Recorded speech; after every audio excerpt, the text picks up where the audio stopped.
Hello everyone, long time no see.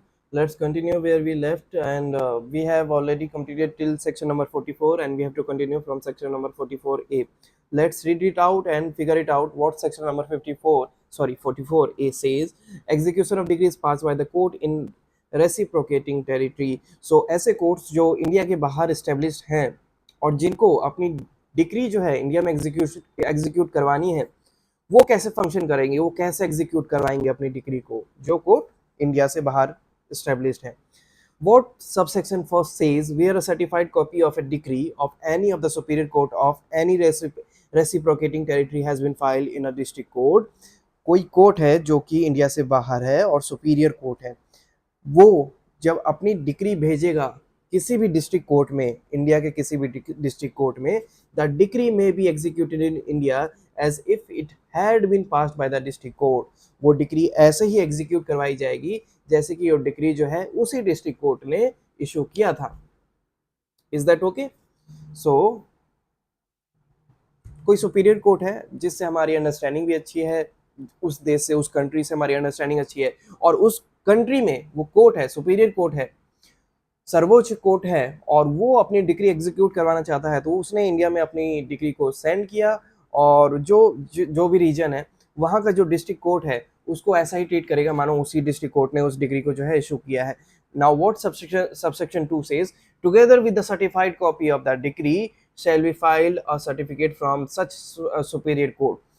उस degree के साथ साथ उस डिग्री के सर्टिफाइड कॉपी के साथ साथ जो है एक सर्टिफिकेट भी जो है वो कोर्ट जो है सेंड करेगा. अब वो जो सर्टिफिकेट होगा वो किस चीज का होगा, let's read it out. Together with the certified copy of the degree, जो डिग्री है उसकी सर्टिफाइड कॉपी जो है वो सेंड की गई है इंडिया में, shall be filed a certificate from such superior court.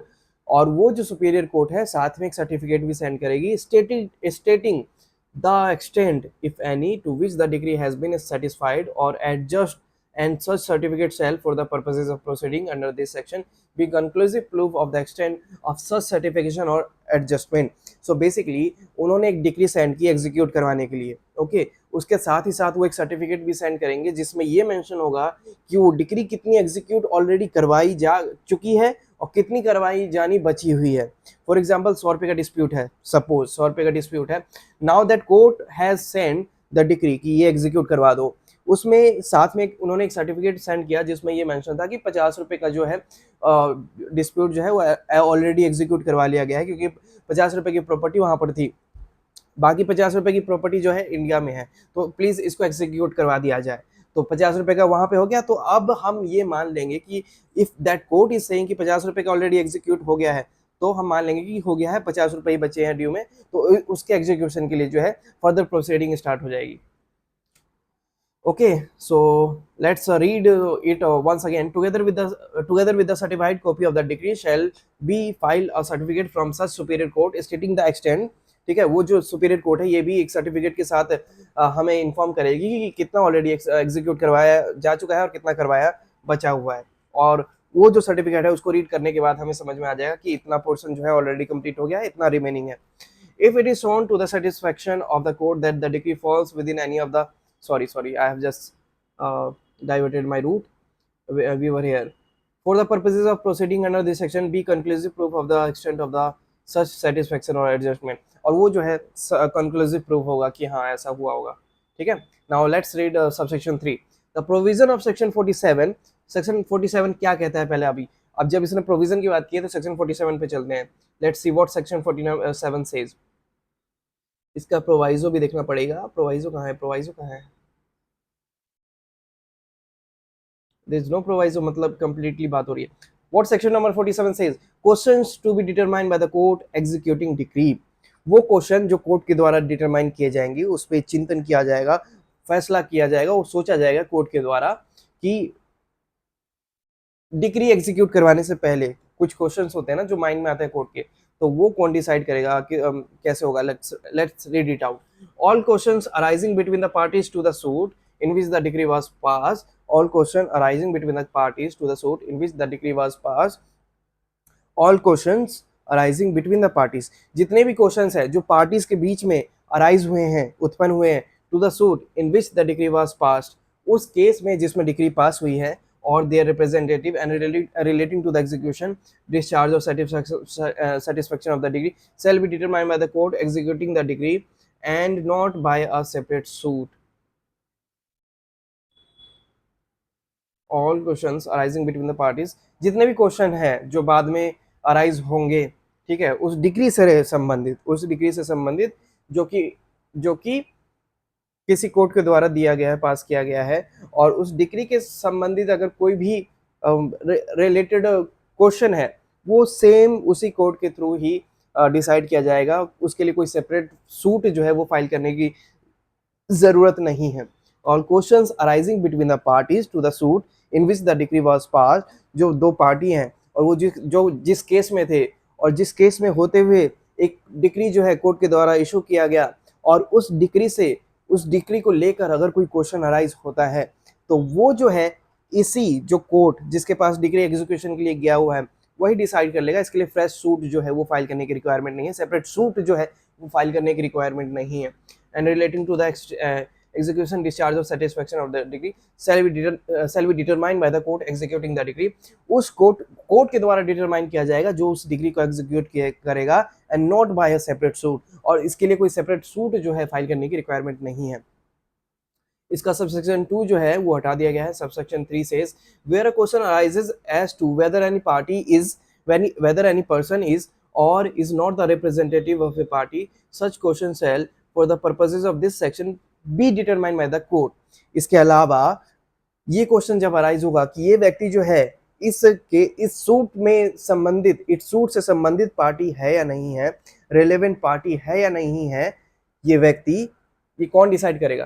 Court he decide करेगा. वो कोर्ट जिसके पास डिग्री एग्जीक्यूशन के लिए आया है, वो डिसाइड करेगा कि हाँ ये व्यक्ति जो है ये भी इस डिग्री से संबंधित है, ये भी सूट से संबंधित है जिसकी डिग्री मेरे पास आई है, या फिर ये व्यक्ति जो है इस केस से संबंधित नहीं है तो इसे जाने दिया जाए. सो वो जो पर्सन है वो रिलेटेड है इस केस से, इस सूट से, वो कौन डिसाइड करेगा?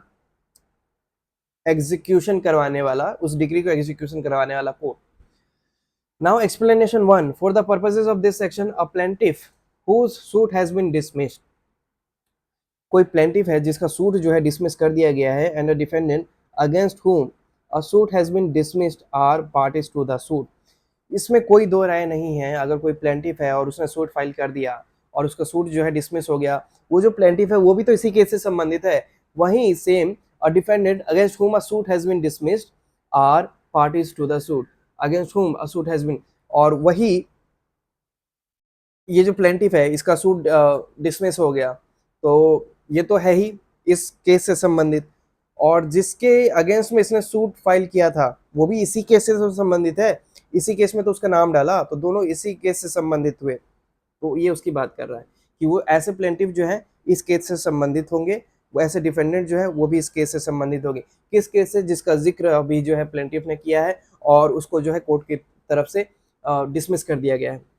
Explanation 2 says for the purposes of this section, a purchaser of property at a sale in execution of a decree shall be deemed to be a party to the suit in which the decree is passed. For example, property को जो है cell करने का जो है एक degree जो है कोर्ट ने इशू कर दिया, ठीक है, यह है प्लेंटिफ, यह है डिफेंडेंट, और ये पाया गया कि जो प्रॉपर्टी जो है, ये पाया गया कि डिफेंडेंट जो है उसको अमाउंट पे करना है प्लेंटिफ को. डिफेंडेंट के पास जो पैसे नहीं है तो अब उसकी प्रॉपर्टी सेल करनी पड़ेगी. अब वो जो प्रॉपर्टी सेल करेंगे तो उसको जो नीलामी में जो प्रॉपर्टी को डालेंगे, तो जो थर्ड पर्सन जो उस जमीन को खरीदेगा, जो उस प्रॉपर्टी को खरीदेगा, वो भी रिलेवेंट पर्सन हो जाएगा इस सूट के, ठीक है, क्योंकि उसको भी एग्जीक्यूट करवा के देना है. मान लो उसको बोल दिया, नीलामी में इस जमीन की बोली लगा दी उसने, और उसने पैसे वैसे दे के खरीद भी लिया. अब डिफेंडेंट कह रहा है कि नहीं, मैं नहीं सेल करूंगा, मुझे नहीं पता कोर्ट कौन है, जमीन मेरी है, और मैंने जब तक खुद से मैंने साइन नहीं किया तब तक तुम कैसे ले सकते हो मेरी प्रॉपर्टी को. तो उसको एग्जीक्यूट भी तो करवाना है, वरना इनजस्टिस हो जाएगा उसके साथ.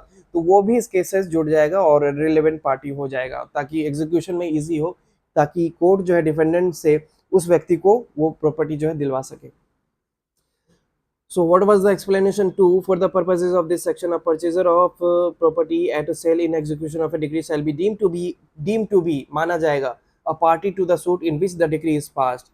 एक पार्टी मानी जाएगी जिसमें डिग्री पास हुई है.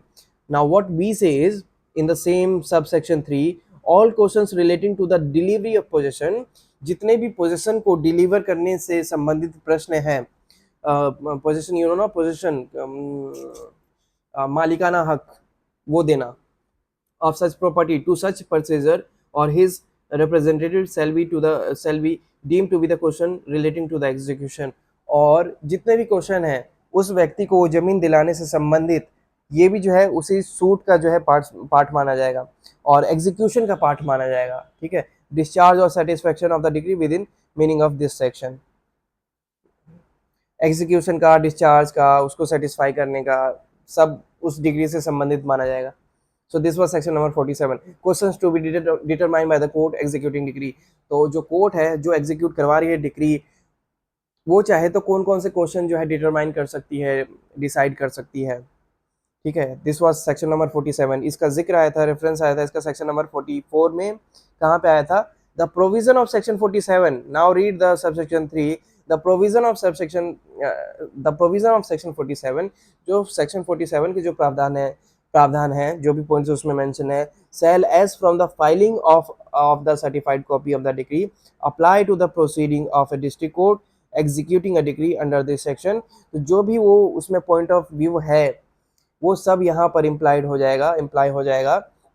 ठीक है. और ये जो एग्जीक्यूटिंग कोर्ट है वो उसकी ड्यूटी बन जाएगी, लाइबिलिटी बन जाएगी उसको फॉलो आउट करने की. Executing a decree under this section and the district court shall refuse execution of any such decree if it is shown to the satisfaction of the court that the decree falls within any of the exceptions specified in clause A to F of section 13. ठीक है. और इसके अलावा ये तो point है कि section 47 जो है सर्टिफाइड कॉपी जो है वो अगर उस कोर्ट से आती है, दूसरे फॉरेन कोर्ट से आती है, और उसके बाद इस वाले कोर्ट की लाइबिलिटी बन जाती है सेक्शन नंबर 47 को भी माइंड में रखने की. अपार्ट फ्रॉम दैट एक चीज़ कोर्ट को और ध्यान में रखना होगा कि कहीं भी उल्लंघन नहीं हो रहा हो, कहीं भी अपमान नहीं हो रहा हो इंडिया का, जो कि मेंशन है A to F of section 13. Section 13 में वो सारे एक्सेप्शन मेंशन है जहाँ पर कोर्ट जो है, इंडियन कोर्ट जो है डिनाई कर सकती है कि नहीं, हम आपकी डिग्री जो है एग्जीक्यूट नहीं करवाएंगे. सेक्शन 13 का रिवीजन करवा दूँ क्या? लेट्स सी सेक्शन 13 कहाँ है. सेक्शन 13 का रिवीजन करवा देता हूँ. Where is section 13? Where is section 13? Where is section 13? Where it just went. Face up, brother, face up.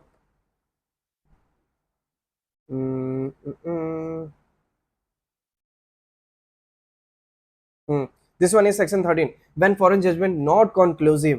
ठीक है. What does the exact meaning of conclusive in Hindi? संपूर्ण. Let me check. Conclusive. निर्णयात्मक, अंतिम. When foreign judgment not conclusive. ठीक है. कब हम foreign judgement को जो है एक्सेप्ट नहीं करेंगे? अ फॉरेन जजमेंट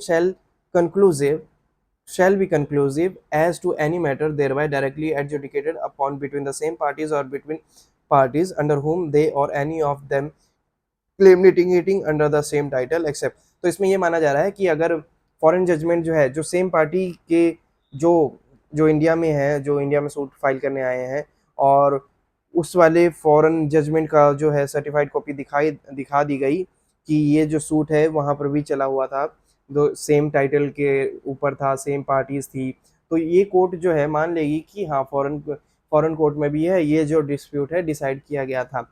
लेकिन उसको सेटिस्फाइड किया जा सकता है. उसको सेटिस्फाइड करने के कुछ ग्राउंड्स हैं. वो कौन से ग्राउंड्स हैं, कब वो जो है उस फॉरेन जजमेंट की मान्यता नहीं होगी, वो देखते हैं A to F में. ए कहता है where it has not been pronounced by a court of competent jurisdiction. जहाँ पर कोर्ट जो है उसके पास जुरिसडिक्शन ही नहीं था, वो कॉम्पिटेंट ही नहीं था वो कोर्ट, ठीक है, वो जजमेंट देने का, तब सेट असाइड किया जा सकता है, तब वो जजमेंट जो है उसकी वो नहीं सुना जाएगा, वो नहीं माना जाएगा। और इंडिया में भी केस जो है कंटिन्यू हो सकता है, not continue but suit file हो सकता है on same dispute on same title. What B says where it has not been given on the merit of the case, जहां पर केस के मेरिट पे ही जो है जजमेंट नहीं दिया गया है, केस का जो मूल था, जो पॉइंट्स थे उसको इग्नोर कर दिया गया है, तब भी वो फिर ऐसे में वो जजमेंट जो है वैलिड नहीं होगा। 3 where it appears on the face of the proceeding to be found on an incorrect view of international law or a refusal to recognize of the law of India in cases in which such law is applicable. Wait.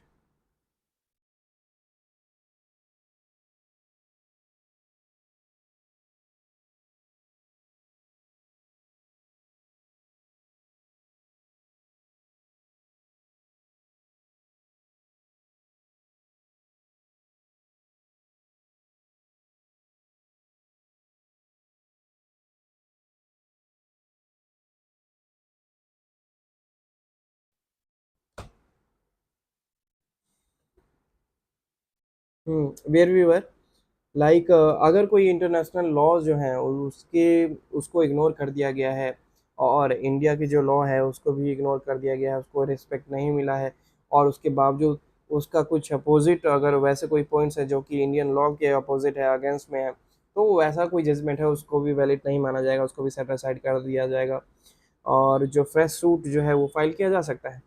D है where the proceeding in which the judgment was obtained are opposed to natural justice. D वो जो foreign judgment है वो natural justice को satisfy ही नहीं करती है, उसके अगेंस्ट में है, उसको अपोज करती है, तो वो भी जो जजमेंट है वैलिड नहीं होगा। E where it has been obtained by fraud, अगर फ्रॉड से, धोखाधड़ी से, छल कपट से लिया गया है, ठीक है, तो वो भी सेटिस्फाइड होगा। F where it sustains a claim founded on a breach of any law in force in India, जहाँ पर लॉ, इंडिया का जो कोई लॉ है और उसके अगेंस्ट में वो जो है जजमेंट आया है, तो वहाँ वो भी सेटिस्फाइड हो जाएगा। So this was section number 13 and from clause A to F that must be followed by the foreign code. So then only the court of India will accept that judgment. We were on section number 44 na.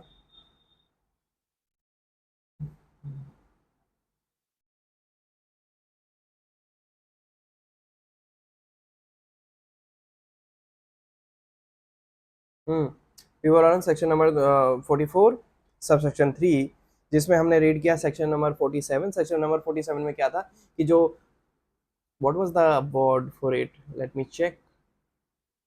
हाँ, determine, question जो है कौन determine करेगा, court determine करेगा, ठीक है।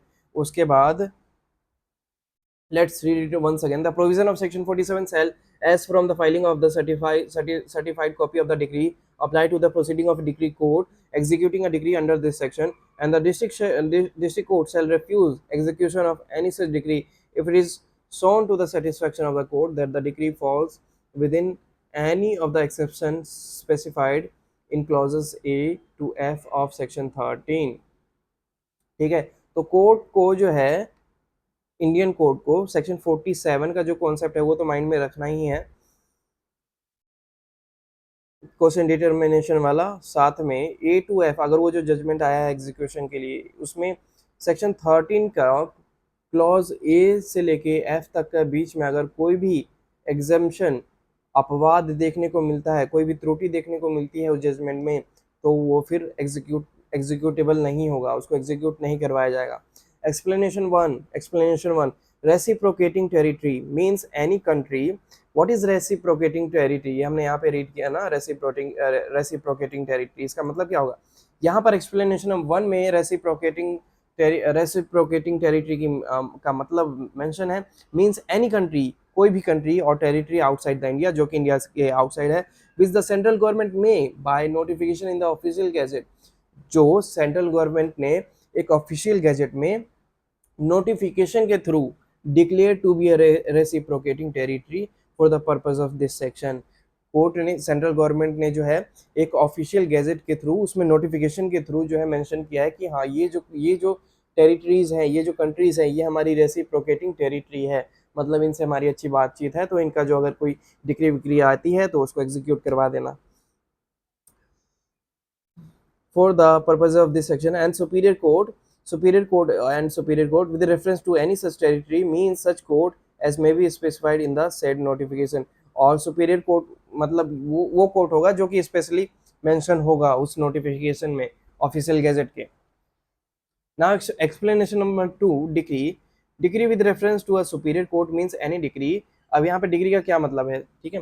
Decree degree का मतलब है, सुपीरियर कोर्ट की डिग्री का मतलब है एनी डिग्री, कोई सी भी ऐसी डिग्री या कोई सा भी ऐसा जजमेंट ऑफ सच कोर्ट, उस कोर्ट का, फॉरेन कोर्ट का, under which a sum of money is payable, जिस डिग्री में जो है पेमेंट के रिगार्डिंग जो है बात की गई है, पेमेंट पे करने की बात जो की गई है, not being a sum payable in respect of tax, और ना कि ऐसी ऐसा कुछ मेंशन हो जिसमें टैक्स पे करने की बात हो या फिर कोई अदर चार्जेस जो हो वो पे करने की बात हो, तो ना टैक्स होना चाहिए, ना चार्जेस होना चाहिए ऑफ लाइक नेचर और इन रिस्पेक्ट ऑफ ए फाइन, या तो फाइन या अदर काइंड ऑफ पेनल्टी, ये सारी चीज़ नहीं होनी चाहिए। टैक्स, चार्जेस, फाइन्स, पेनल्टीज इससे रिगार्डिंग नहीं होना चाहिए, ये एग्जीक्यूट नहीं करवा सकते हैं। अगर कोई, हाँ, जनरली कोई अमाउंट जो है जो रिकवर करना है, जो ड्यू था, समथिंग लाइक दैट, तो उसकी रिकवरी करवाई जा सकती है।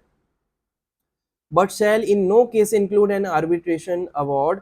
इसके अलावा उनकी जो डिक्री है वो डिक्री जो है आर्बिट्रेशन वाली नहीं होनी चाहिए, आर्बिट्रेशन मीडिएशन वाली नहीं होनी चाहिए, जुडिशियल होनी चाहिए। जुडिशियल होगी तभी यहाँ की जुडिशरी जो है उसको एग्जीक्यूट करवा पाएगी, क्वासी जुडिशियल नहीं होनी चाहिए। Even such an award is enforceable as a decree और judgment, even if such an award is, ये क्या है, but shall in no case include an arbitration award, arbitration award उसमें नहीं इंक्लूड होने चाहिए, even if such an award is enforceable as a decree और judgement.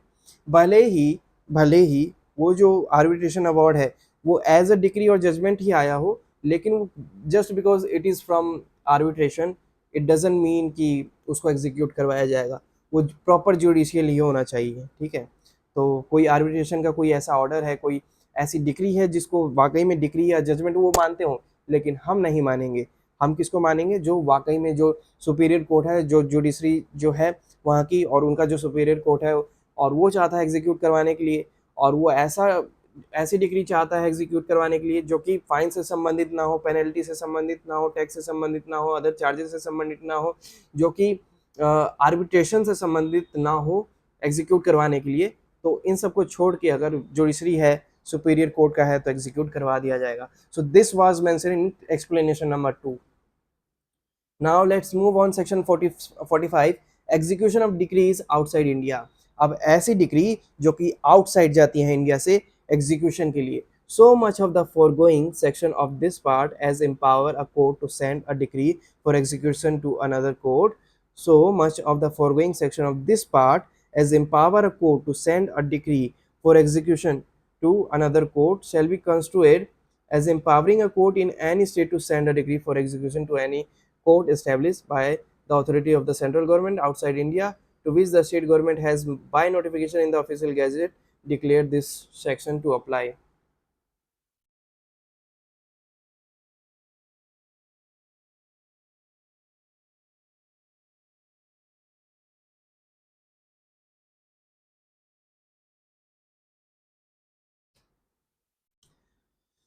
Section 45 से basically says कि जैसे जैसे वहाँ की डिग्री यहाँ पे एग्जीक्यूट होगी वैसे यहाँ की डिग्री वहाँ पे एग्जीक्यूट होगी। करना क्या पड़ेगा, सेंट्रल गवर्नमेंट को एक ऑफिशियल गैजेट में नोटिफिकेशन के थ्रू मेंशन करना पड़ेगा कि ये जो कंट्री है इनका रिलेशन जो है हमसे अच्छा है, तो वहाँ पर भी एग्जीक्यूट करवाया जा सकता है। So much of the foregoing section of this part as empower a court to send a decree for execution to another court shall be construed as empowering a court in any state to send a decree for execution to any court established by the authority of the central government outside India, to which the state government has by notification, ठीक है, notification in the official gadget declared this section to apply. So state government जो है वो official gazette में notification के through issue करेगी और central government जो है उसको एग्जीक्यूट करवा सकती है। अगर कोई डिक्री जो है एक जगह से दूसरी जगह जा रही है तो वो एग्जीक्यूटेबल है। और I'm not getting that much clarity in this section, but I will try to make it more in Polish way in my next video. Let's read it once again. So much of the foregoing section of this part as empower a court को empower करता है to send a decree for execution to another court. Okay, got it. Few point. इस part में जो भी section है जो कि एम्पावर करते हैं, जो कि शक्ति प्रदान करते हैं एक कोर्ट को दूसरे कोर्ट में और डिक्री सेंड करने के लिए, उसके एग्जीक्यूशन के लिए, shall be construed as empowering a court in any state to send a decree for execution to any court establish, shall be construed as empowering a court in any state.